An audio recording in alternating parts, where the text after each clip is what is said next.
Hey,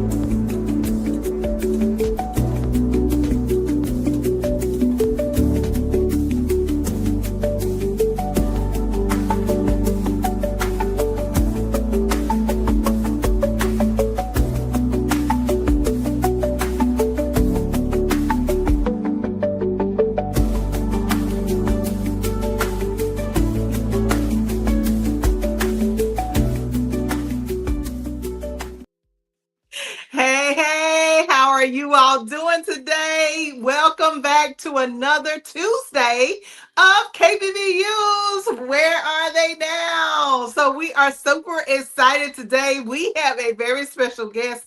Oh my God, you want to make sure that you go ahead and hit that subscribe button first at KB Michelle Green. And also you want to share this with a friend. Listen, KBBU alumni, make sure that you go ahead and get this video out to your classmates right now because you want to hear this. Where are they now? Today we are going to be talking about media and marketing. And guess what? We have our very own Dr. Tina J. Ramsay.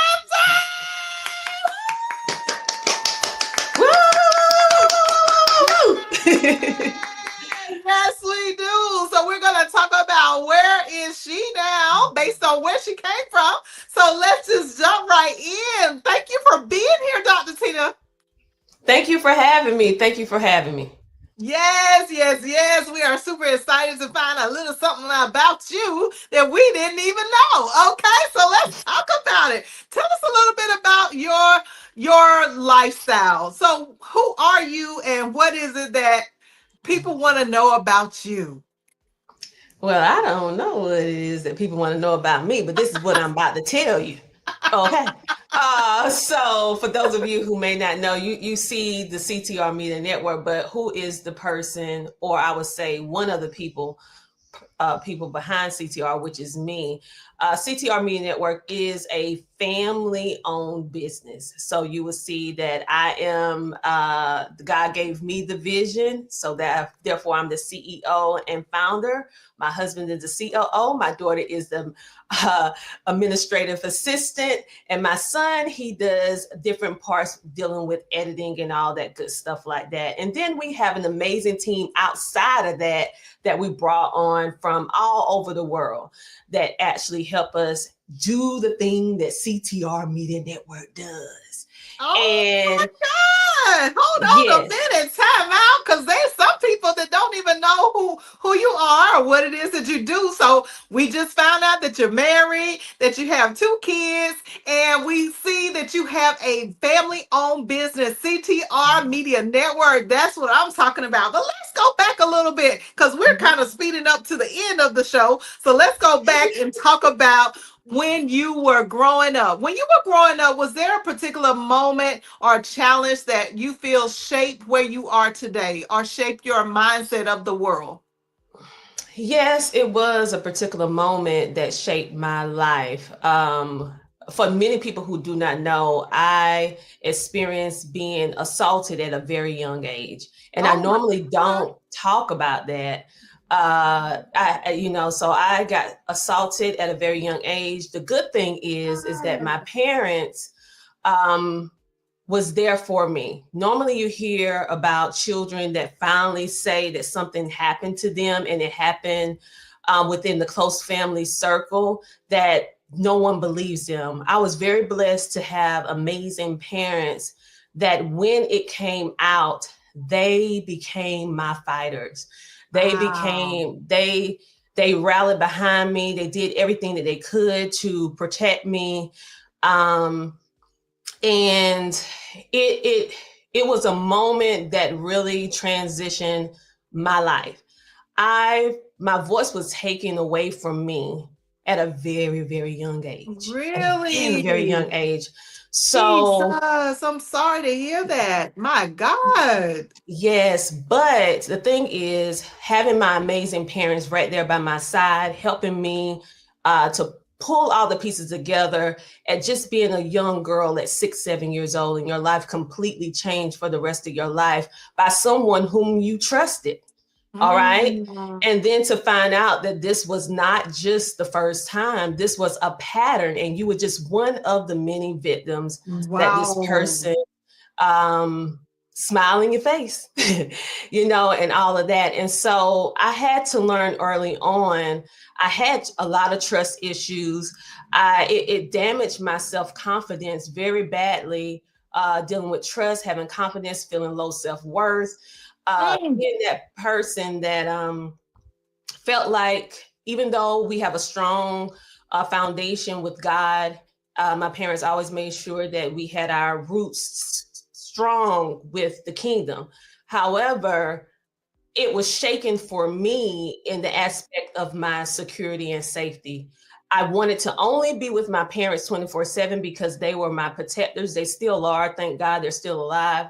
However, Yes. it blocked me in a way because being the only child, I never wanted to be around other people because I was always afraid. You were an Afraid only of what child would too? Yes, afraid of what would happen, right? And Goodness. so pretty much that was me in a nutshell. But I was always very inquisitive, being a young girl, very a girl that always wanted to help others. Hmm. Many people used to tell me growing up that I was wise beyond my years. I had a very old soul. And so I love being around older people. You will see that even down to the network, even down to a lot of my clients, they're much older than me. I Hmm. always had a connection with the older people because I have such high respect for older people. And of course, I respect the family arrangement and I adore my parents because, like I said, they were my knight in shining armor. Even in my darkest moment, they have always fought for me and they still do. And so, fast forward, many people don't know that at the age of about 25, 26, I had a stroke. And so, Whoa, whoa, whoa, yeah. whoa, wait, this is too much. Let's take this in bite sizes because I'm overwhelmed right now. Okay. Are y'all overwhelmed? Are y'all hearing this? Like, whoa, I did not know this about you. And I'm sure that those who are watching are really like in a state of shock right now. And it's Mhm. so unfortunate that there are millions of people who have gone through assault as a child and don't have the support that you had from your parents. A lot of times it's scenarios where people will be assaulted and the parents are the last ones to believe that this is actually what happened. And it could be because maybe the parents encountered something themselves that happened to them and their parents didn't believe, so it's kind of like a domino effect, a trickle effect that passes down from one generation or the next to the next because most of the time most people are not that blessed. They just don't have the support that you have had, and I'm just thanking God like right now that you had the support system of your parents. That's the most important for you being an only child and having to have gone through that as a kid. Now, how old were you when this took place? Through what Um, ages?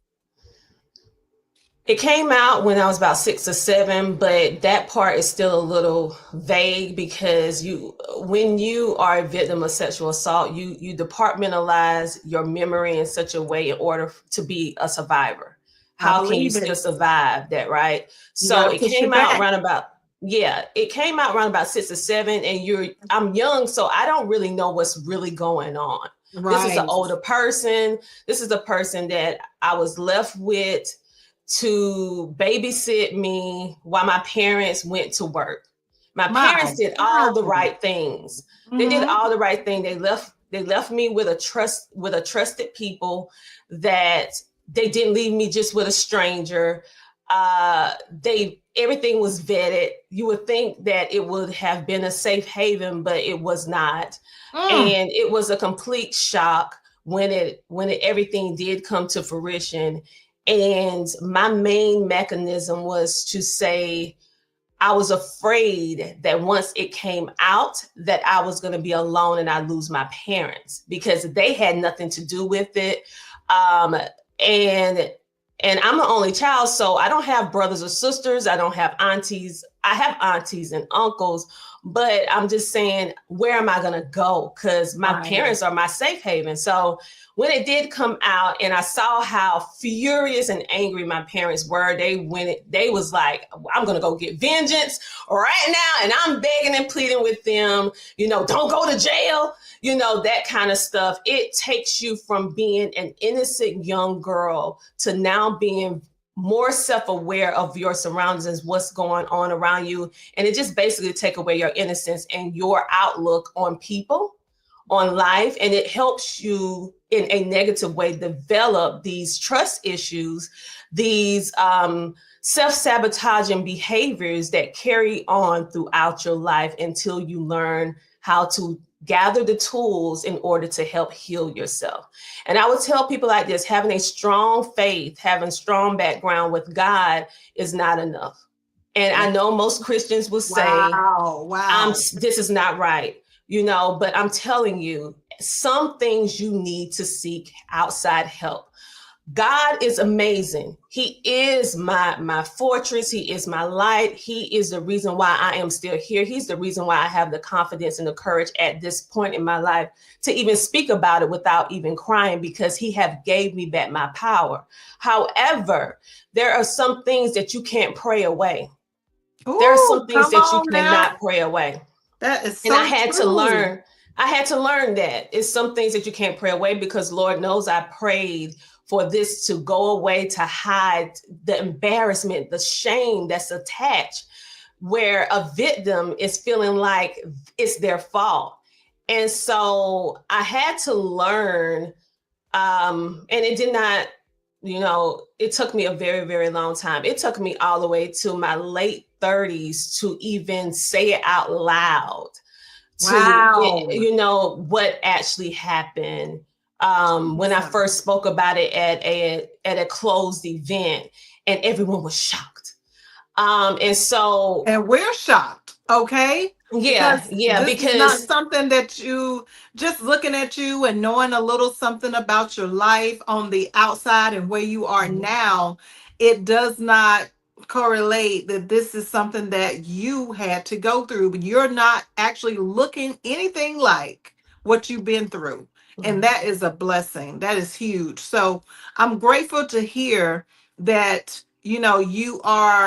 you have dealt with it, even though it took you some time to deal with it. It took you some years. And I'm grateful that you're even sharing this, because there are many of us out here that believe that if we just keep on praying, if we just keep on believing, if we keep on trusting God, and that is one foundation, but we are spirit, we are mind, and we are body. So if we don't address all three areas of our life, then we won't have the ability to overcome the things that are deeply rooted, that, like you said, we don't want to tell anybody about. This happened in my life. So I'm grateful that you are opening up and sharing this with us today. Thank you so much. I know it takes a lot of courage to come out of that mindset, or even to go back into the memory of that mindset of what happened. And so that must have forced you to kind of grow up a little bit early, mhm, because even, I can't even imagine as a 6 or 7 year old child having to even consider that your parents might go to jail because of the situation that happened, and it's not your parents' fault, but this, the mhm, fear of you losing your parents and not being able to properly be protected as an only child. You don't have any other kids around you that are the same ages that you can really confide in, that's in your household every day. And I too grew up as an only child, but there were always kids around. But that's a different story. So if you grew up where you didn't really have anybody else to tell your story to, and then there could have been also the outlook from the outside looking in, people who really just kind of shun on what happened to you as a mhm. kid. Other kids may have, like, what was that experience like? Did you have an encounter with other children that kind of frowned upon what took place? So what happened was, going back, I always have. I'm an only child, but my mom have multiple brothers and sisters, and they have children. So I was always around my cousins and stuff all the time.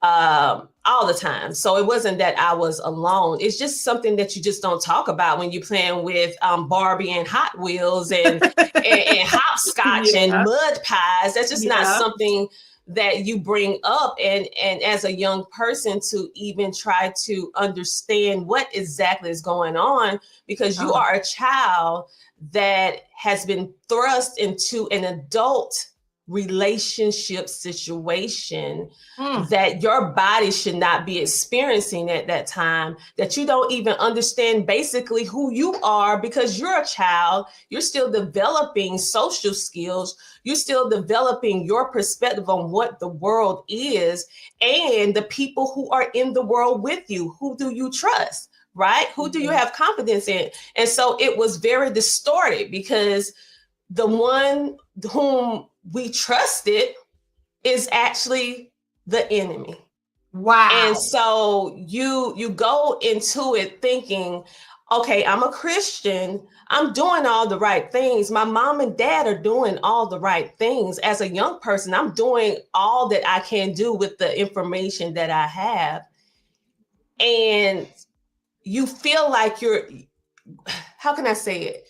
You know that you can always rely on God. However, when something like this happens, you wonder, why did it happen to me? What did I Mhm. do? What did Yeah. I do, right? And so all of those feelings resonated with me. And yes, many, if someone watching from my school right now, growing up, they don't even know about this. They don't even know about this. Wow. And Wow. so it was only one friend that I had, and I saw what happened to him. Had no idea when we was going to school that he was getting assaulted at the exact time that I was getting assaulted by This is trusted people.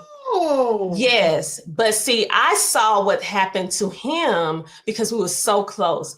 Oh, he was just my best friend. And I had no idea what was going on with him, nor did he have an idea what was happening to me, because it's just something that you just don't talk about. But based on what I saw, what happened to him when it all came out, and it was in the newspapers in our small little town. And when he went to school, everybody's whispering and talking, the teachers, the faculty, the administration, the students are laughing and looking confused, and all of these different things. And I saw what it did to him. And I Mm. saw how the world turns on the victim. And What? I just made a mental note that I can't let this get out. I have to hide it. I don't want this to ever get out, because I don't want people talking about my family, because this was not my parents, my mother or my father. This was an unfortunate individual that we thought was a safe place. And I did not want that. I did not want that. And then I had to deal with abandonment, because once it got out, it got so bad for my friend that he had to go into protective custody. And they literally What? changed his name. He had to move out of the country and change his name and started a whole new identity. And based upon Oh, that, we have not spoke since, because once you get into protective custody and uh your name is changed and everything, you have to completely let go of everyone from your past. And gee so in order for him whiz. to heal and get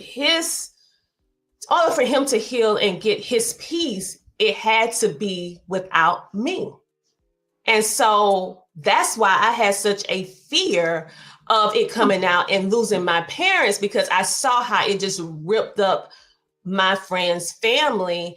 And I did not want to be, I wanted to be helped. I wanted to stop, but I did not want to be displaced from my amazing parents.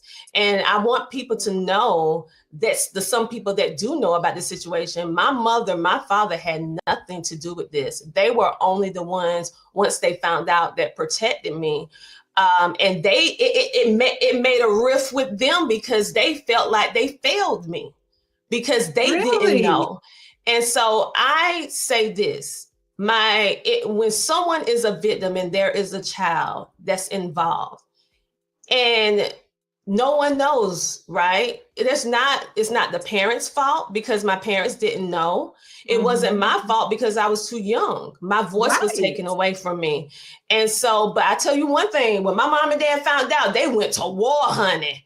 I believe it. Okay. They I went to believe it. war. And so I'm totally blessed to have parents that when they did find out, they did something about it. And most victims don't have that. They And really don't. so I did pray to God for me to always be with my parents, and He have answered that prayer all the way into adulthood. But hindsight, growing up, a lot of my decisions and how I handle relationships have been affected by that incident that happened when I was a young girl. My voice was taken, and that's why podcasting is so important to me. And that's why I like to work with people who have been mishandled, misplaced, and misunderstood, to allow them to take power over their voice and ownership over their voice and create their own narrative. Because many times people create the story that they want us to be, but really, who are you? And podcasting gave me that medium to share my true self and be who I am. And God allowed me to open that up for other people. So podcasting is not just podcasting for me. Podcasting is something that has totally released me from the pain that I went through, that I was able to turn it into purpose and be able to extend it to help people that are like me. Because Wow, I wow, see them. wow. Wow, that is so powerful, Dr. Tina. So we went from childhood assault into really this helped to shape your dreams to today. That's Yeah, amazing. So let's yeah. talk a little bit about what were your dreams? Do you remember having any dreams before the assault of what you wanted to be as a kid? Of course. So I always wanted to be a teacher because I love teaching. And so, Teaching. yeah, so I wanted to be a teacher. I was always the teacher's pet, always the student of the week or something, helping out the teacher. I was that girl because I love, like I said, being around older people. So therefore, I had more knowledge than the average young person because they deemed me the holder of the stories. Okay, so I Okay. will go and I will play a little bit with the children. Then I would go to the older people homes and I would ask them, how was it? I read in a book that this happened with slavery. I read in a book that this happened during the John Crow era. Did you live through? Did you live through? And so I would just ask them questions, and I never even thought about that. That was like podcasting back in the day. That was And, podcasting. In yeah, case y'all don't know, she is the podcast queen and the TV show host queen. I'm trying to tell you. So that's what she's doing today. And you see how everything as an entrepreneur we talk about all the time. Whoever you are, whatever your gifts, skills, and talents are, they were in you from the beginning. And we are seeing this right before our eyes right here today. That's amazing. So you were telling stories, you were around the elderly, and I too grew up as the only child around a lot of elderly, my grandmother's family and all the different elders that we would go and visit. And so I'm familiar with the storytelling. I love that. That is mhm. so huge. And that really is podcasting in a nutshell. That's I a never whole really thought about it. TV show. Yeah, like like so I would go and ask them all those questions, laugh and talk and eat. And now I'm all, like I said, I'm very inquisitive. So I like to learn. I love history, but not history that's in the history books per se. I read them, but not like that. I love the history told by the first person narrative, the I autobiography love it. before it's in a book, the biography before it hit the book. I like to eat, sleep, breathe, and Wow. experience the people's stories real time out of their own mouth. And Love so all my it. life, that's pretty much how I've been ever since I was a very young girl. And I also understood at a young age that teachers are super powerful. powerful in the way that you can shape the world, powerful in the way that you Yes. can change someone's life, powerful in the way that you can take your painful story and turn it into a beautiful butterfly that will be Wow. able to release someone else from their pain, their struggle, and their burden through you having the courage to share. And so teaching helped me so much, but I wasn't just a teacher.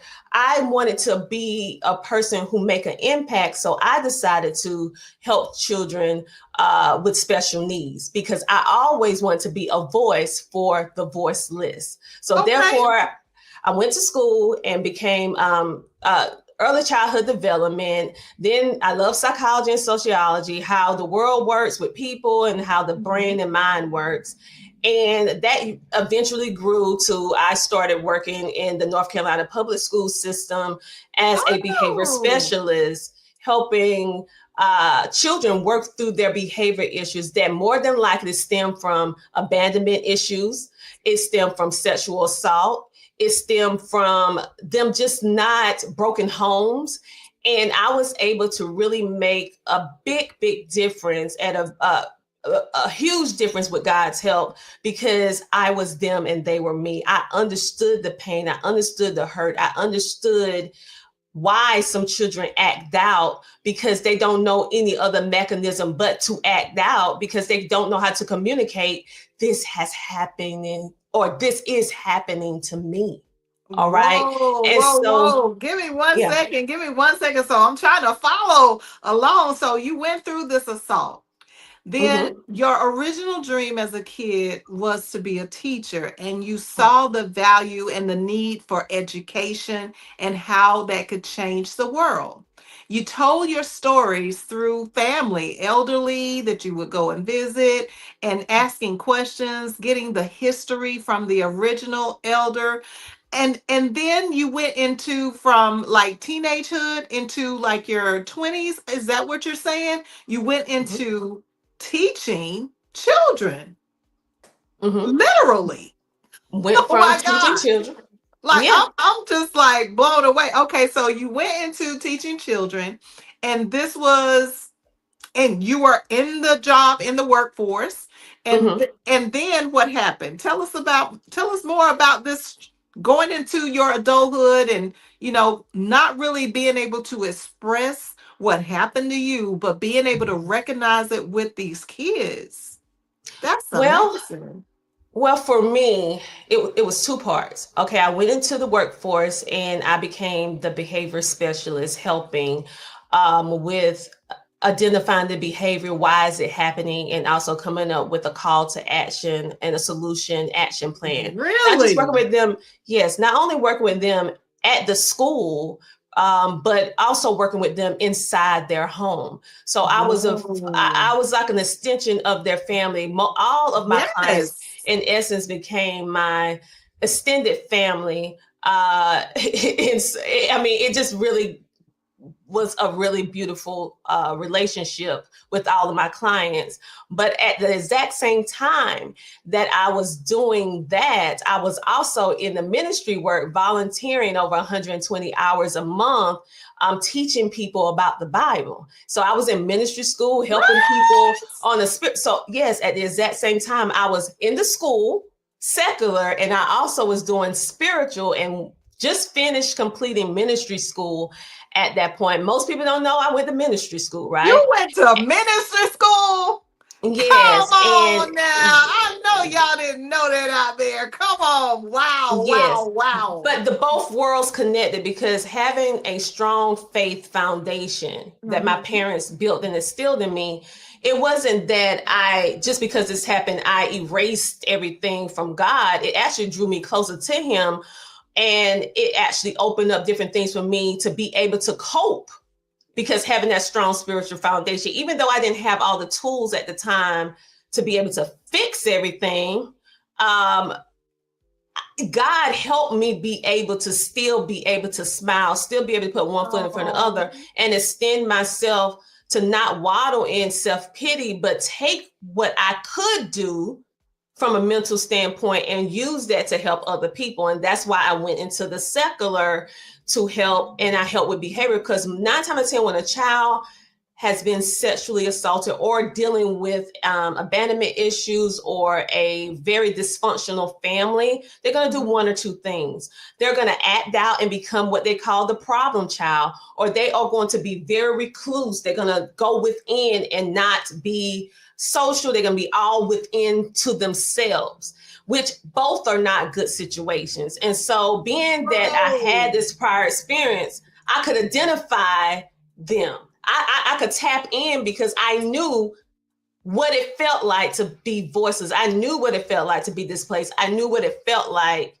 And so I think in a way, God allowed me to go through that in order so I can help other people, because I had a sensitivity to it, because I can identify it because it's like a mirror.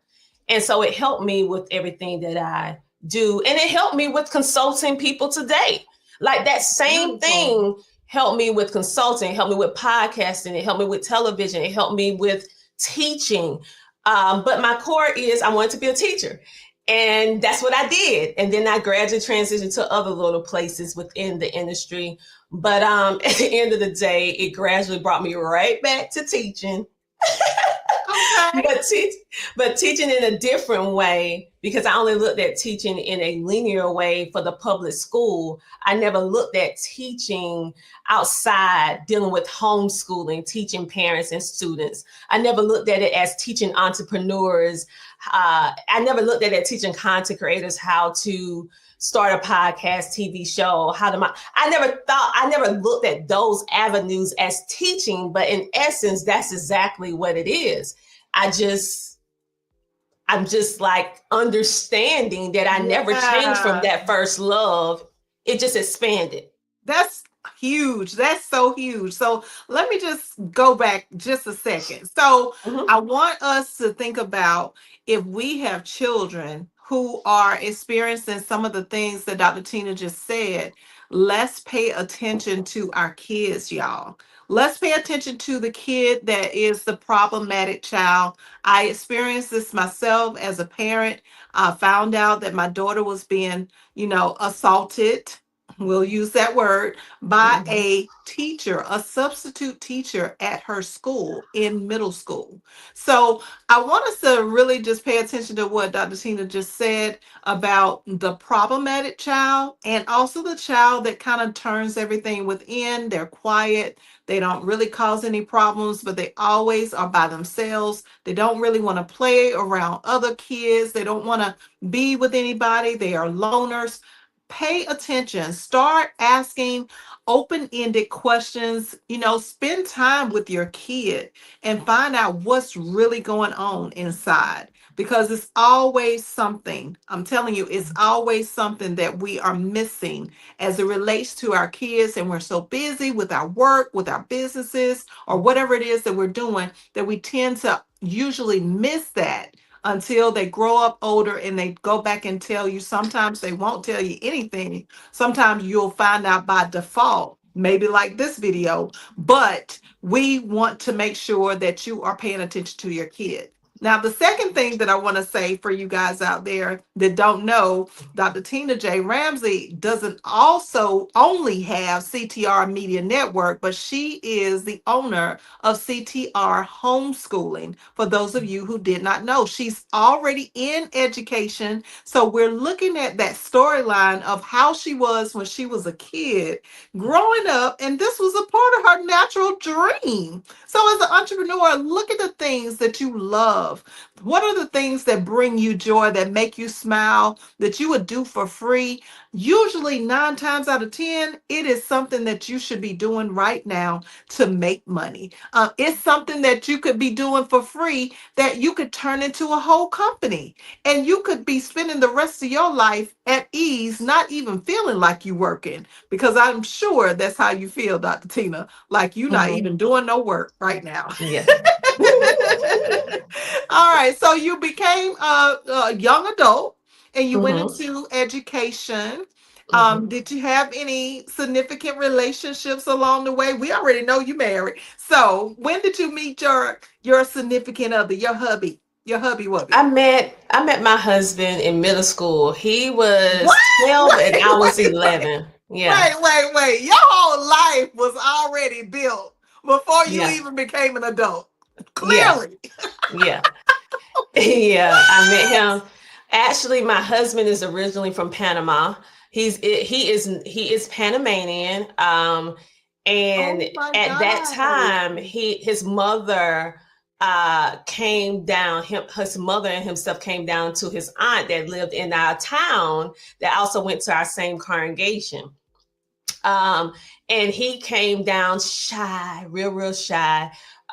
Curtis is a real laid back guy and very quiet because keep in mind he was just his mother and father was just going through a divorce, and so he was the Oh, okay. baby, and that's why they end up coming down here. And so you remember when I told you about those two behaviors is either going to be they're going to be a problematic child, they're going to be more reserved, more within. Well, Curtis was that child that was more within, and I could Oh. identify the quietness that happened with him, that something happened. I know that he didn't get assaulted like like I did, but he was dealing with the the the divide of being a mother father household to now being a single parent household and Ah, moving from yes. Panama all the way down to South Carolina to a But place that even think. a whole culture shock. You know, he's used to white Yes. sandy beaches. He's used to being able to pick fruit off trees and just eat, and like it's just a whole different atmosphere to come down, and Yes. it's just a whole different situation. And so when I saw him at middle Wow. school, I knew something was different. I didn't know him personally at the time, but it was just something about him that was different. And later on, we start crossing paths a little bit more. Then the next thing I know, I ended up going to a congregation meeting, and he was there, and I was like, and he looked at me, and then I looked at him. He looked at me, and then I looked at him. And I was like, Okay, R. oh. Kelly. I was like, what do you mean? What do you mean? You kind of cruel. All And right. so then but we were just friends though in the beginning, just totally 1000% friends. I would talk to him about my problems. He would talk to me about his problems. He was Oh, just a complete gentleman. He would carry my books to class. Everybody thought that we was dating at the time, but we weren't. We were just friends. And his mother raised a really great like son. Like he's very attentive. He's very, the alpha male, right? He okay. is that he is that guy, but he's very tender on certain things You too. know, So big he's not old like, teddy bear inside. yeah, he's not like domineering and mean and stuff like that, but he do know how to put his foot down when necessary. I would say that. But but I would say this, we end up growing up together. So we went through puberty together. And then Dang. as we got grown, you know, well, not grown, high school, unfortunately, well, let me not skip a part. My mom and his mom eventually became best friends. Oh Isn't that my something? God. Yes. So my mom and his mom eventually became best friends. Not too long after that, unfortunately, his mama passed away from a seizure. Oh, I'm sorry to hear And that. so So now like, he's not with his dad and he's not with his mom, and but he's getting raised by you his guys great are aunt. becoming besties. Closer and closer. And his mother loved me. She would just say this. She asked my mom, like, can I just adopt her? I had like, can I just adopt her? Like, this is my daughter, because she had all Oh, boys. She had all boys, and yeah. so she used to Okay. spoil me rotten, right? So I would say, I think about if she was alive today, boy, I would have had the best mother-in-law ever, because she Yes. was just amazing, right? And so fast forwarding to now, it's about time for us to graduate high school. All the things change dramatically, having to make life decisions. And it took a trip that well, wasn't my husband then, but my friend then, when his mother passed away, and his older brothers came and took him away to Atlanta. my heart was oh girl, I was just Oh my pitiful, and I didn't God. realize how much I loved him until that moment. I didn't Oh, realize that it crossed over from like a friendship to I really want to be with this man for the rest of my right. life.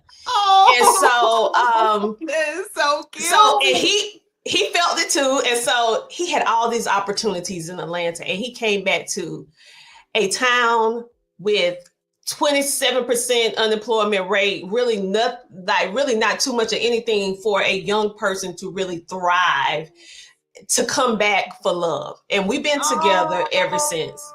We've been together. Oh, no, So we're Curtis. going on, I think, like about 23, 24 years married and 26. Yeah. Congratulations. So Yes, yes, um, yes. I love this relationship chick. Hello. Oh my God. yeah, I cannot imagine growing up with somebody and then still be with them at the end later on and then for the rest of your life. Like that is just the perfect match right there. God definitely ordained that. Okay. he did. He did. He gave me some. He gave me he's like a rap. He is a mixture of my mom and my dad. And my mom and dad are such great people. They love me. They're protectors. Uh, they he is them. Both of them. Like he has Wow. always been there, like a protector, a love, all the things. And so sometimes he say certain things. I'm like, man, that remind me of my mom. Sometimes he'll say a certain or Wow. do something, and I'm like, that remind me of my dad. And so God really gave me what I needed because he Yes. knew what I went through. He knew what happened to me, and he knew in a mate, I needed that security. I needed that person that Absolutely. would be able to see me, not Mm. judge me, and work with me through things, because it's going to be some things that are triggering to me, but you need someone that can be nourishing as well. And so Curtis is a beautiful blend of my mom and my dad and his mom, which was an amazing person before she passed away. So I Oh, thank God that he always been having some powerful people in my life, even when I didn't feel so powerful.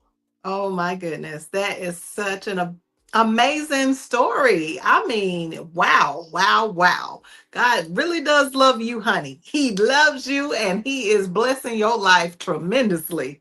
So then the children came along. How soon Mhm. after y'all got together and got married? Yeah, about 3 years. We was 3 years. newlyweds for like 3 years, and then on our third year anniversary, FYI, I know sometimes you give them, no, TMI. That's what the young people say. TMI, too much information. But I'm finna give you a little bit of information. I, my daughter be like, "Mom, TMI," but literally on our third year anniversary, on December the 15th, I was regurgitating in the sink, and I was like, I'm so like, what did I eat? Like, I remember eating some salmon, and I ate some asparagus, and I ate this. I'm like, but usually it don't do me like that. Certain smells was just getting on my nerve. I'm like, oh, why you got on that? Because he used to love to wear Obsession cologne, right? And I Oh, was I like, remember that cologne. That really did yes, smell honey. good, girl. Yeah, and I was like, ew, it smells stink. He was like, you love this. And CK1, you love this. I'm like, ugh. And You so didn't like it all of a sudden. dislike, they didn't know I was pregnant until they told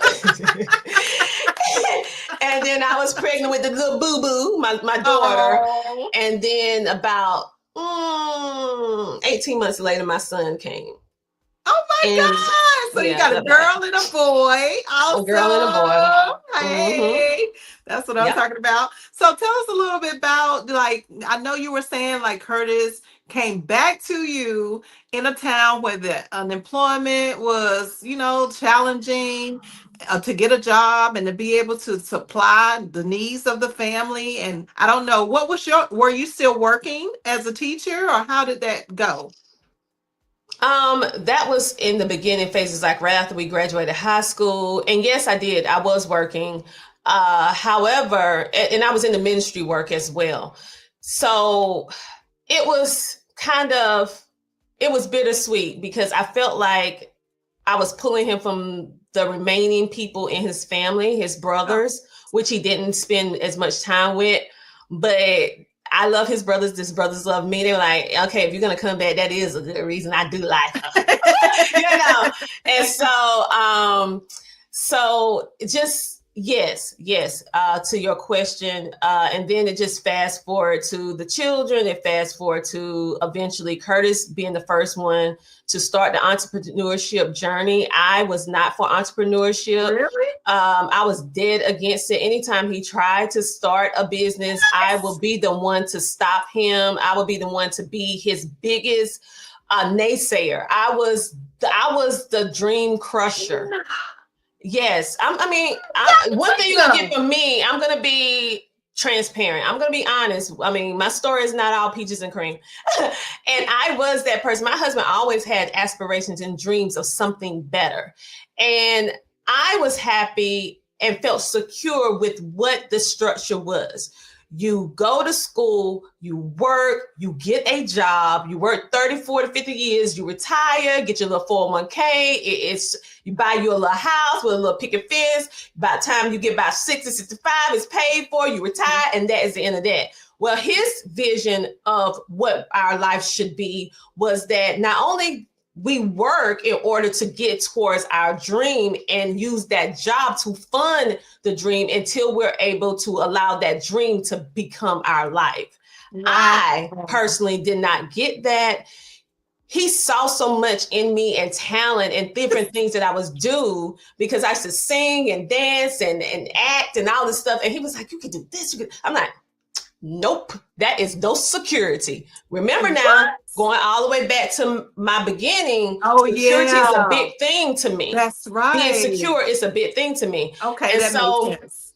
It took me, my husband getting offered, he was teaching and he got a position to be, to speak on stage at this big old PowerCon event. And it was dealing with cryptocurrency. It was dealing with internet, online, all that. And Curtis was a standout person. And this big mega person brought Curtis in, brought us, because I was scared to fly, FYI. So so the man wanted to fly us in, but I was like, I don't trust no plane. I don't trust no plane. Put me on the road. And so what he did, he purchased us a car for the entire week. I mean, I came up with all kinds of excuses for why Curtis couldn't go and all this other stuff like that. And everything that I said, that man said, okay, well, you don't want to get on the plane and your husband really wants you and the family to come. He was like, okay, we'll rent your car. Whatever car vehicle y'all want for the week, we'll pay for it. Okay, we're gonna pay for the hotel room in the top elite hotel rooms. We're gonna do all of this different stuff, right? And which they did do it. And that was the first time that I was in a room with a lot of people that looked like me, that was living the life that I only saw on television. Whoa. I know that was an experience. That one thing shifted my mind because I was actually homeschooling my children at the time. That shifted my mind that I saw something different. And even though my husband was telling me that all the time, all along, and he was trying different businesses over the years, but that moment, it clicked. And from that point on, I formed my first business dealing with education, which was homeschooling back in the day. Wow. We used to call it homeschooling. Back in the day, we used to call it homeschooling in oils. However, it's CTR homeschooling now. Mm-hmm. And here we are from education with over 30 plus years in education to now having a whole media company, and the rest is history. So your environment is crucial to you changing the narrative in your life. You have to be in the environment. It's one thing to watch it online, but to be in a building with people who look like you, that you thought that all Black people is poor. Or all Black people are going to struggle. And then you go in a room where you see an entire room of regular looking people of color, beautiful melanated, all different hues, from light skin and brown, light color eyes, to dark skin with black and brown eyes. I mean, you're seeing all the beautifulness of melanated skin and essence, from African dashikis to the most modern dress thing. You see all this Whoa. diversity within your own race, and you see that they are not struggling. They're speaking a language, they're talking words and saying things in conversations that you have never heard. And you're just sitting there in awe, because all your life, only thing I saw growing up in my small town was poverty, was lack. Ooh, And so yeah. remember, I came from a town that was one of the highest on the unemployment rate. So Oh my God.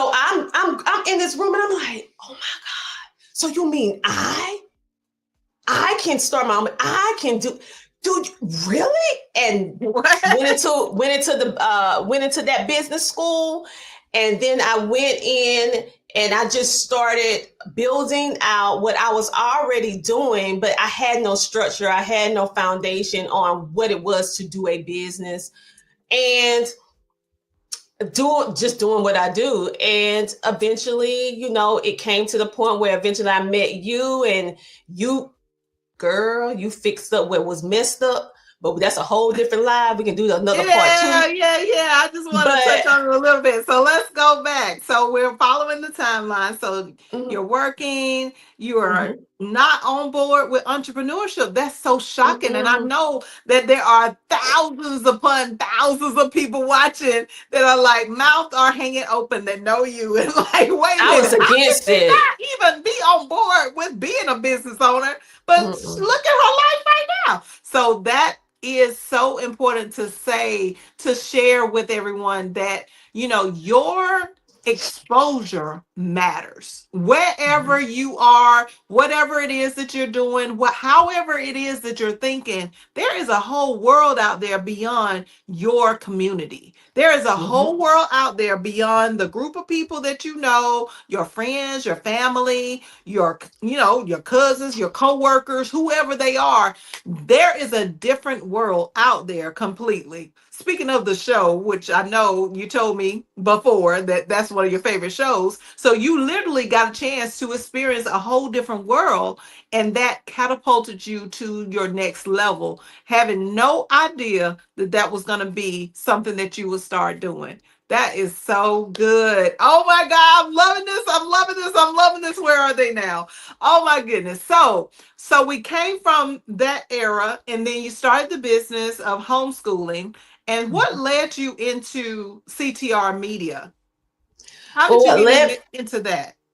what led me into CTR Media is actually I became a client of a company because I needed help with building out a website. Because although I had all the knowledge and the expertise dealing with what I knew how to do, which was education, homeschooling, and helping people with special needs, because my son has autism. He's a Oh, neurodivergent. And didn't know so that. I not only have the book knowledge, but I have the real life experience. So I want to talk about the things and help parents on the things that they felt embarrassed, ashamed of, because it is a big shame when you have a child that is considered to be different. What did Yeah. I do wrong? Why did this child have autism versus this child's not? Because keep in mind, I never told you guys this, but I have two children that are totally different. My daughter is gifted and talented in the top 4% of the smartest children within our county. And then I have my son, who is, now they say, back in the day we say high functional autistic, but now we say neurodivergent. And so I'm dealing with both ends of the spectrum and fighting to get the things for my son that I see that is readily available for my daughter.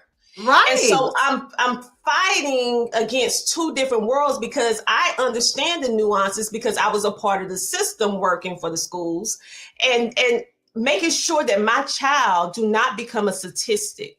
So whatever it is that he can do, helping him to be able to do it, even though we may have to do it a different way, and also helping parents to drop the shame of feeling like you're a failure because your child has ADD, ADHD, autism, bipolar, feeling Woo! isolated. Feeling Wow. isolated, because it's very isolating having a child that is considered to be different from everyone. And they Yes. always attack the parent Yes. parenting.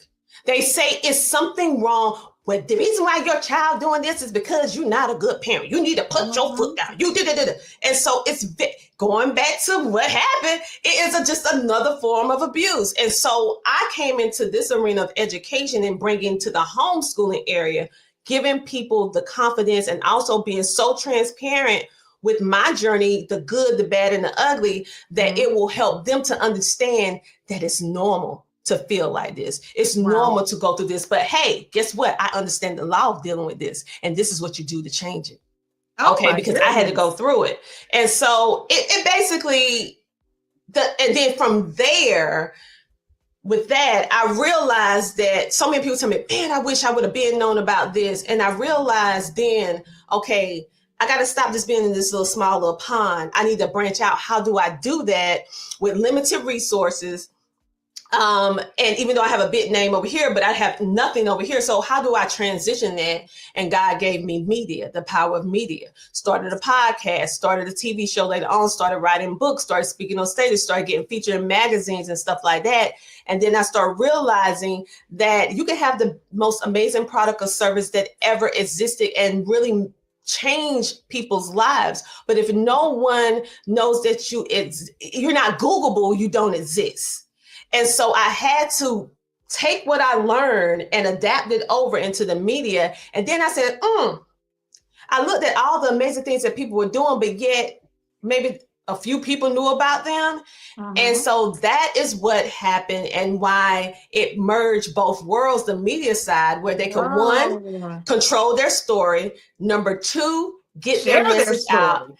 and share it. And so that's how the media side came up, because I was in a search of how to get this information out so other parents won't have to go through what I went through and be able to Mhm. get to the other side quicker. And so that's how the media side started. And then God just blew it all the way up, like past my wildest dreams and expectations for that matter. And so it ended up becoming like this microcosm where everyone's like, whoa, I see what you did. I'm like, no, not what I did, what God did. Let's keep it Right. straight. Right. Okay. And so that's basically how the media side came about, because I was in haste of trying to figure out how to get this information to more people. Yes. And that's how the media side came out. And then I realized that entrepreneurs, not as well as homeschoolers, as pretty much anybody that had anything to say, needed to understand the nuances and to use the power of media to do it. And I just choose Okay. to use podcasting and TV as one of my main mediums. But yeah, so that's pretty much how the media side came about. So you were already in business when we met. You Mm-hmm. had CTR homeschooling, which was going by a different name at the time, I believe. Mm-hmm. And Yep. then you had already started CTR Media Network. And then I had a event in 2023 where I needed a person to do interviews and to cover the media of the event.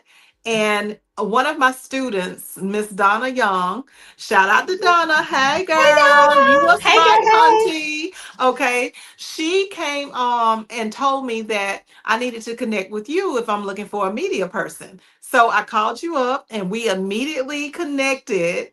And then it was just like, okay, you decided to come to the show. You did the interviewing, all of that. Everything was beautiful, lovely. Thank you so much for that. I am so appreciative, even from that first phone call, of how we just opened up to one another. It was just so beautiful. God really was ordaining that as well. And then you decided to come to KBBU, the actual university. So tell us a little bit about the journey of coming to KBBU. Well, at the time when I came to KBBU, I had amazing, amazing, amazing mentors and coaches. I'm just gonna give a shout out to just one, so the rest of y'all don't get mad, but I'm just saying. And shout out to Sheree Moore. Because she really helped me a lot in the trenches of it all, especially with the whole rebranding of CTR Media Network, the rebranding of my homeschool brand. And she really was instrumental in helping me create it in a way that really represented what we were doing, because my brand wasn't matching what we were doing. The Okay. power, the what we really, it didn't stand out. It wasn't doing what it was supposed to do. And she has an eye for that type of stuff. And so she literally, I remember the day because she worked with me nonstop for about 18 months, teaching me Whoa, that's a various long different things. time. Yeah, she actually stopped her business in order to help me. She was Wait, coaching me. Yeah, she stopped her what? business. Go She paused. Sheree! Yeah, she paused her business for 18 months, and because she said, shout out to her beautiful grandmother. She's no longer here with us, but she was very instrumental in this, and I want to give those flowers right now publicly, because it was because of her that Sheree actually took me up under her wing, so much so because her grandmother, before she passed away, said, help her. And What? so, yeah, yes.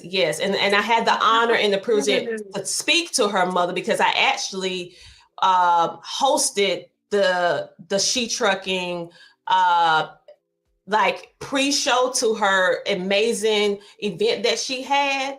And her grandmother, which was 90 something plus years old at the time, saw it, and she was like, I want more episodes. Because I did a 5-day like show straight, like 5 days, interviewing all the different people from her event that was going to be at the event. It was the pre-show leading into the big event that she did in Tennessee, Okay. Chattanooga, Tennessee.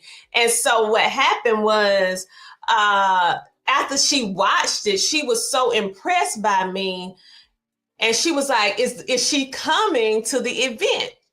And I wasn't coming to the event, but I was just doing the virtual side of it. And she said, this young lady is going places.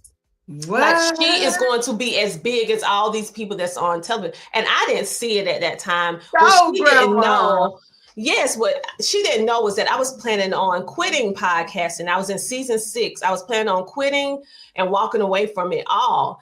And Sheree called me because her grandmama wanted to talk to me, and never met her, never talked to her in my life. And she started saying some things to me that I know that only God could have told her. And I started crying. And she said, you got to promise me that you will not quit. What? No. And she would not she would not allow me to get off the phone until Come I said I will not on. stop. And so based upon that, Sheree, then after her grandmother passed away, she took me up on the wing, like I said, for 18 months. She stopped her She Trucking brand and 1000% focused everything CTR Media Network, Oh teaching my me God. night and day to what I wanted. I'm explaining her what I wanted, and she just helping me with everything, right? And then it Yes. gradually went on. It gradually grew, and she said these words to me, and my heart dropped. She said, I have taken you as far as I can take you. Oh I my have goodness. given all that I can give. I have done all that I can do. And my heart That's dropped, amazing. because I'm like, what am I going to do? And then at that moment, I got the call from Donna about you. What? And then you hired me to hire our company to come in and do the interviewing. And from there, I was looking for another place to go, right? And every place that I invested in, every place that I did, it was just not right. Oh And my you said, God. you told my husband and I we could stay and listen. So we listened, and you said some things that resonated with us so much that my husband and I looked at each other and said, this is it. This is it. Jesus. This is different. And from there, I went from you hiring me, our company for your media, to Yes. now investing in your company to help me with taking CTR, pick up from where Sheree left off, and literally took me to a whole different stratosphere with God's help. Like, Listen, I can't even take no credit for none of that. yes, But yes. shout out Well, to God used Sheree. you. I just want to say shout out to Sheree too, because it really takes a really good mentor to say this is as far as I can take you. So shout out to you, girl. And I know Mm-mm, Sheree too, because we work together as well through you. mm-hmm, So that has been an amazing experience. And I think that mm-hmm, that is so huge that leaders out here, we need to be honest with ourselves about what we can and cannot do for people, not to just continue to drag them along just because we know that we could help them up to a certain point. But if it's something that we know that we're not good at, or something that we know that we cannot do any further, just to be able to say, hey, look, this is it, this is all I can offer, let me go and talk to let you get it from someplace else, or refer you out to someone who can help you. That's the way it's supposed to be, y'all. Especially as entrepreneurs, we got to help each other and keep each other in business. Really, we really mm-hmm. do, because we are each other's help. And I think that's so huge for her to say and do. And then we just met each other and things connected. So you came to the KBBU undergraduate class. Tell us a little Mm-hmm. bit about your first experience in class as an undergrad. Absolutely culture shock. Like I have been to many business schools, classes. I mean, I'm a person that thirsts for knowledge. So you always find me using a class or certification class, something. And Yes. I thought I have seen it all, experienced it all, but honey, KBBU has been that thing that has helped me not just on a business level, but a personal and spiritual level as well. Because Oh, KBBU is not just entrepreneurship, it is really getting to the core of who you are. And let's just say it's getting to your identity. yes, it Whether is. things that you may not want to address, you're going to have to address it. And it's like taking down the wall. It is like taking the layers off, all the facades, all the different things, all the masking that we do in order to call Oh, ourselves to be yes. presentable to the public. What KBBU does is rip all that to pieces. I'm Dang. for real. I mean, Dang. no. It rips it to pieces in the fact that you get to the nitty gritty, you get to the core, and then it strategically, when you work the system, it strategically builds you up better than you have ever been before, because now you don't have just information, you have knowledge, you have insight, you have know-how, you have structure, you have foundation, you have support, and you are leaning where you're supposed to lean, on God's kingdom. You're leaning on God, Yes. right? And so it is something that is KBBU completely strips you naked. I mean, you're gonna get it. You're gonna be crying. You're gonna be mad. All kind of stuff. And them tests, hunty, them tests, child, make you just Woo. crawl up in the fetal position, because it ain't easy. Um, but but at the end of the day, you are, if you work, and I say if because I tell people who become a podcast on the network, if you do all the things that I am instructing and the team are instructing you to do, you will see, and you will see growth. Growth is tentative, different for each person, but you will see growth. And I say that with KBBU. If you work the system, the process, the way that is outlined with the KBBU curriculum, you will see growth. You Yes. will be able to have those breakthroughs, those level up. You will start to understand how your words are. You will start to get, you think your business, because I came in with a business already with clients, right? And so Mm-hmm. when I came to KBBU, so I thought, okay, well, I'm gonna come in here and do a little thing right here, a little thing right there, and I'm, bada boom, bada bang, I'm gonna be done with this thing. Okay, I'm gonna go ahead and pass this test. I'm gonna be the best student ever. And Hunty, it took me on some stuff. I was like, oh, Jesus. And so, so I would say this. KBBU is more than just a university. It is indeed a family, and it is indeed something that's going to help you on a level that you have never been on before. It's going to push your mindset to something that you never thought it could go. It's going to challenge you in a way that is going to make you better, but you have to stay in it to win it. You cannot allow, when all these things start coming at you, to cease movement, to cease doing the things, because that's when you don't see the results. That's when immobility is a snare. You have to keep moving. And so despite what was going on in my personal life, business life, or whatever, I kept moving. And due to that, God blessed my efforts, and my business expanded and grew to the level that Sheree had already said I was. I became what she said I was when she was coaching me for those 18 months that I couldn't see. And she was, and it came true with KBBU, because she literally said I did everything that she asked me to do, and I did it 1000% great. But then I used that discipline that she gave me, brought it over to KBBU, because I always was self-disciplined anyway. But KBBU just took it to a whole different level. And then we get the amazing KB Michelle Green. And, it's just, I can't explain. It's something that you're going to have to experience. So I tell entrepreneurs, I tell business owners, if you already have a business, you still need to be in KBBU. I don't care if you make 6 figures, 7 figures, you still need KBBU. And if you are a new person that just starting out, you most definitely need KBBU. What happened to me is that I already had an operating, running, functional business with paying clients all the time. However, I didn't know what I was missing.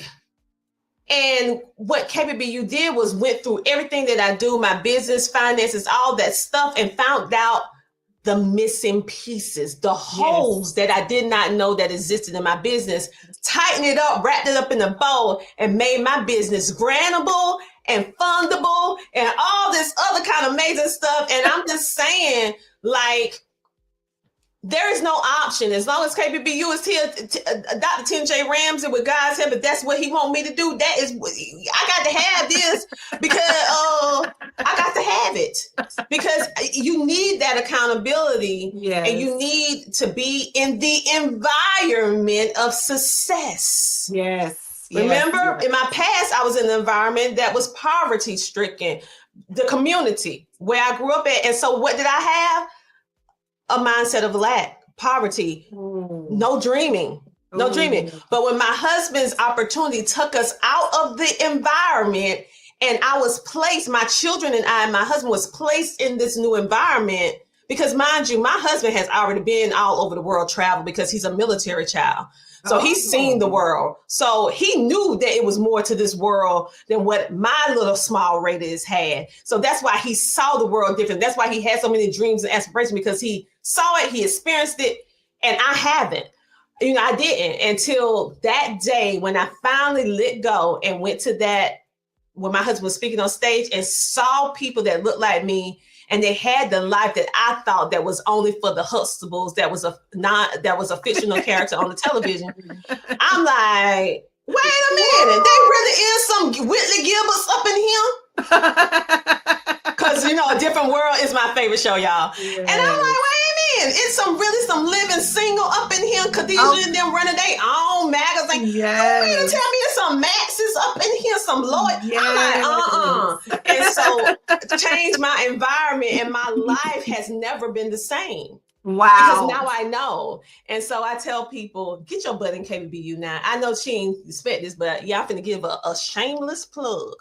Get up in KBBU. Oh my God. Because I wasn't expecting.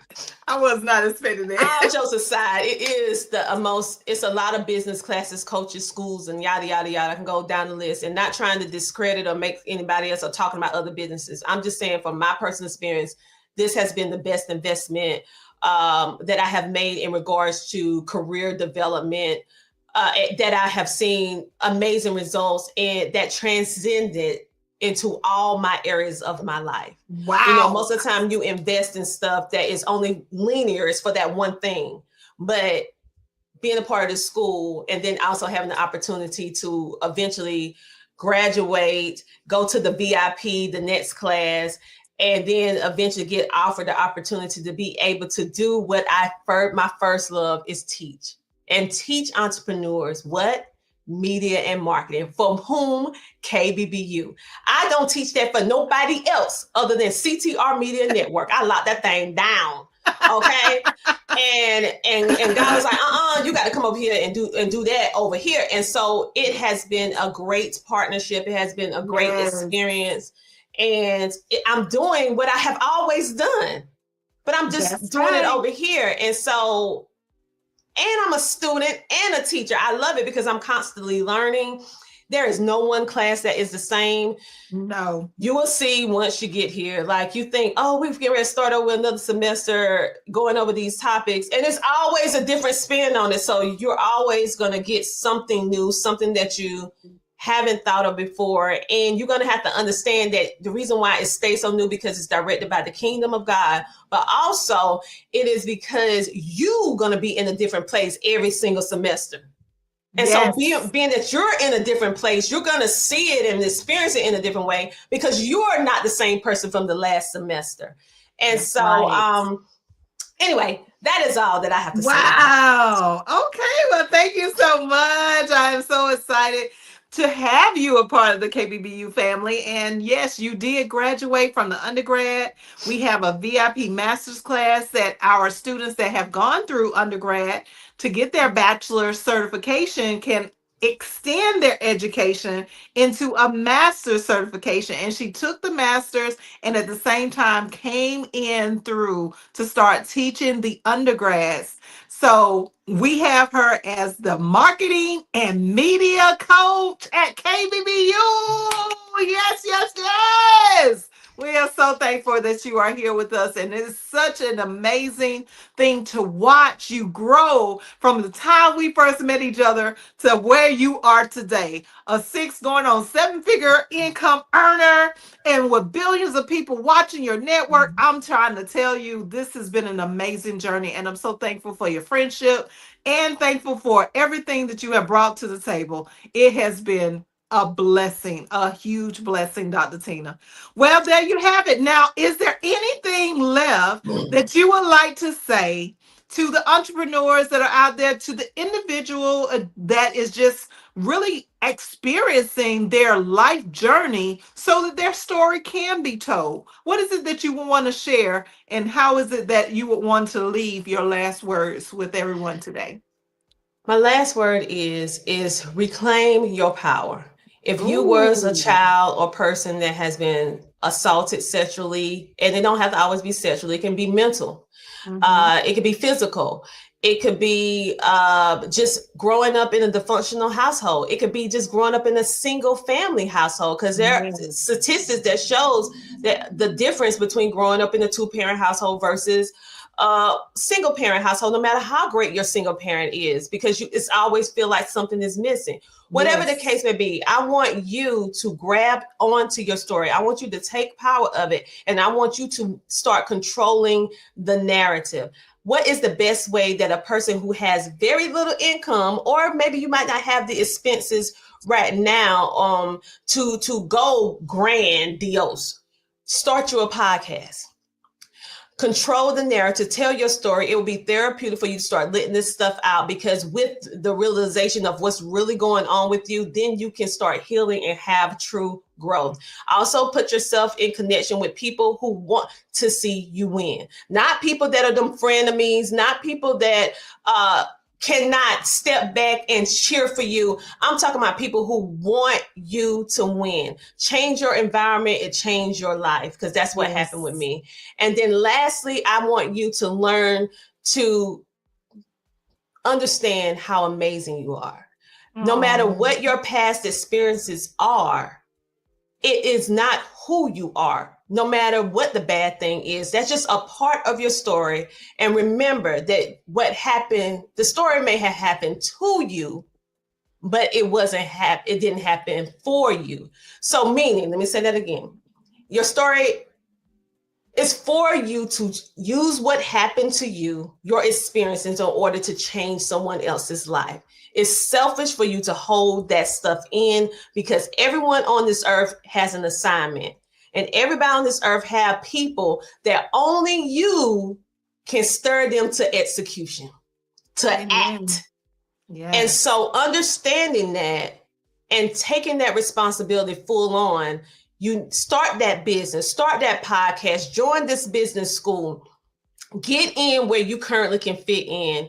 And even though you're going to go up and down that roller coaster of what we call life, don't ever stop. You may change how fast you're moving, but always have some movement. Never be stationary and never give up. Your story matters, your life matters, and the ideas that you have are not coincidences. Those ideas that you're feeling that you need to do this and do that, that is your vision. That is your plan. That is your call to action. You need to get used to leaning into what you see and stop being afraid of the people who are not supporting you and think about the people who will. Because there are people that's going to support you. It may not be family, it may not be friends, but you best believe it's people out there that will lock onto your vision and be able to bring what you're supposed to be doing on this earth to make that impact that's sustainable for a lifetime. And at the end of the day, when you put people first, profit always follow last. You know, it's going to come. It's the boomerang effect. So what is it that you love to do? What is it that you like? What is it that you will do even for free? That is more than like the indicator of what you need to be doing. What was it that you first loved?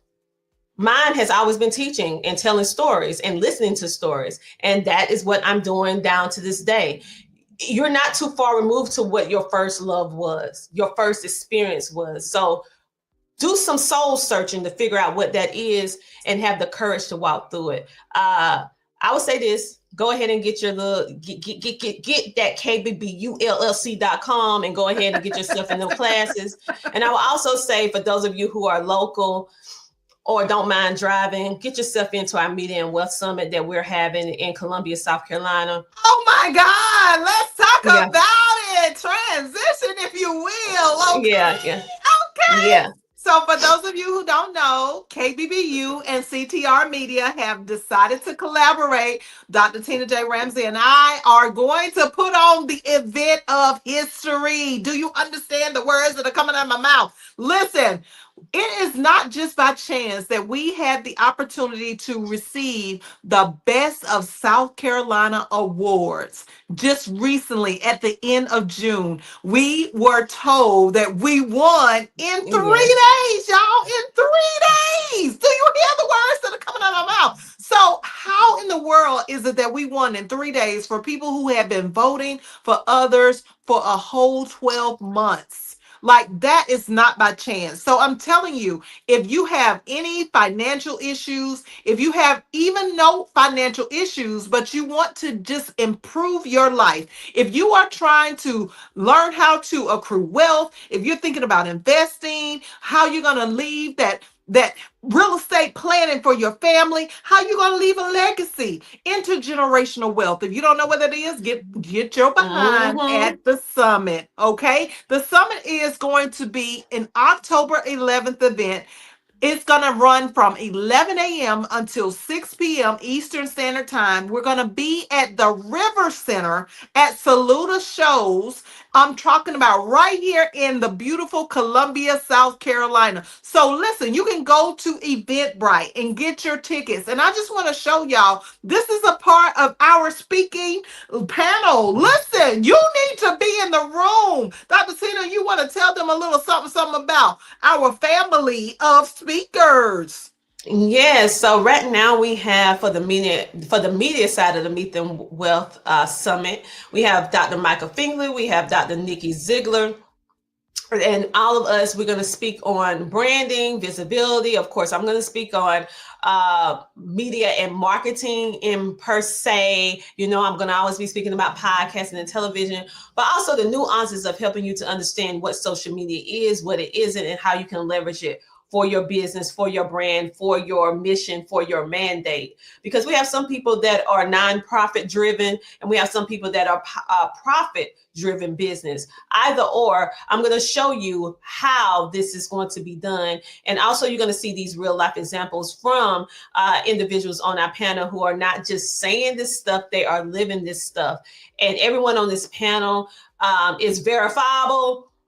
certified, verified with a gold seal of approval. So I just want you guys to really go it, to go and get your ticket. It's time for you to take your life back. It's time for you to drop all those past insecurities. Whatever happened to you, let that go.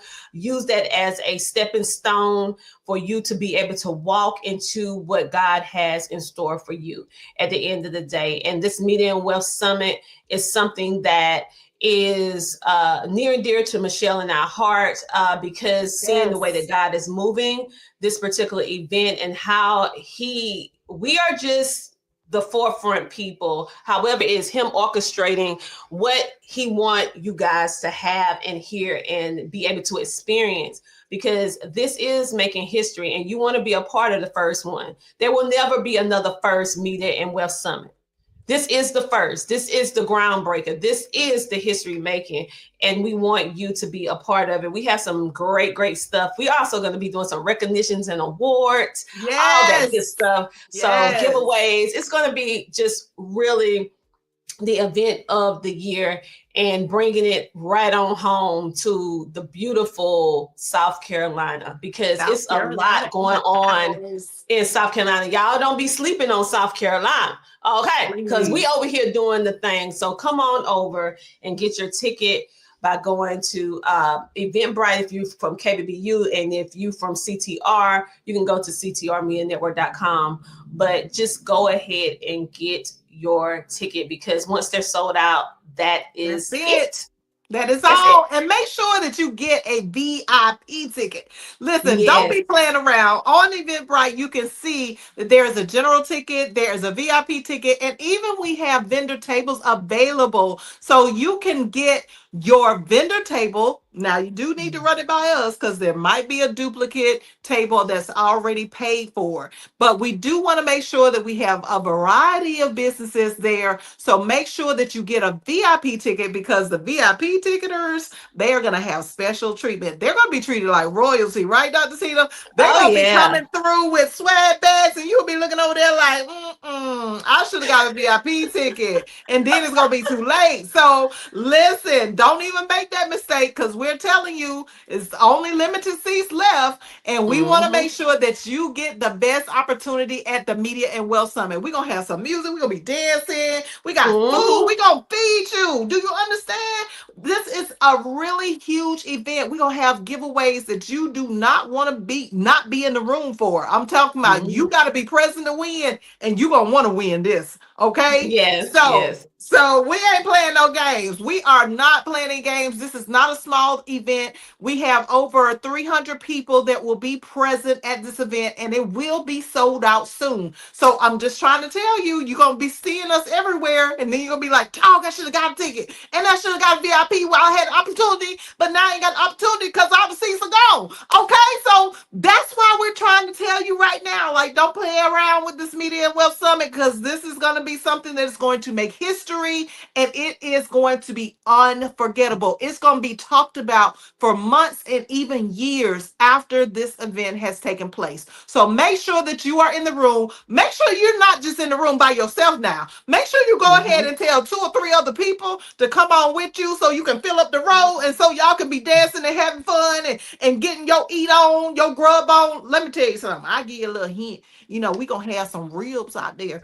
and we gonna have some mac and cheese. That's all I'm gonna say. That's all I'm gonna say right there. That's all I'm gonna say. But you need to get your tickets today, because we are not playing a game. This is gonna be the event of a lifetime. It's gonna change your life. It is solution oriented. It is not about the hype. It is about Mm-hmm. the answers to the problems that you are facing in your personal and in your business life. So hands down, it's nothing like this has ever been presented to the world. What we're giving you are things that we would normally give in our individual courses that cost, as Dr. Tina J. Ramsay would say, with a comma. Okay, so we're giving those secrets away to the general public. We're going to be talking about all of these things at this event, and you don't want to miss it. But listen, I thank you all. Thank you, Dr. Tina, so much for coming on to do your interview today of Where Are They Now. We are super excited to get this out here for everybody to see and hear your story, because it is a beautifully done story. God could not have done it a different way. It is such an amazing opportunity to have life on earth and to do business with you. Thank you so much for being you. Oh, no, Oh, don't make me cry. Me and you, us never part. okay. All right. Which one am I? Nettie or Celia? Anyway, we just cutting up, y'all. But thank you guys for watching. Where are they now? And until next Tuesday from 6 p.m. until we get finished, make sure that you got your notification set at kb.michellegreen, and we'll see you next time. Thank you so much for watching, and I'll see you later. Bye bye.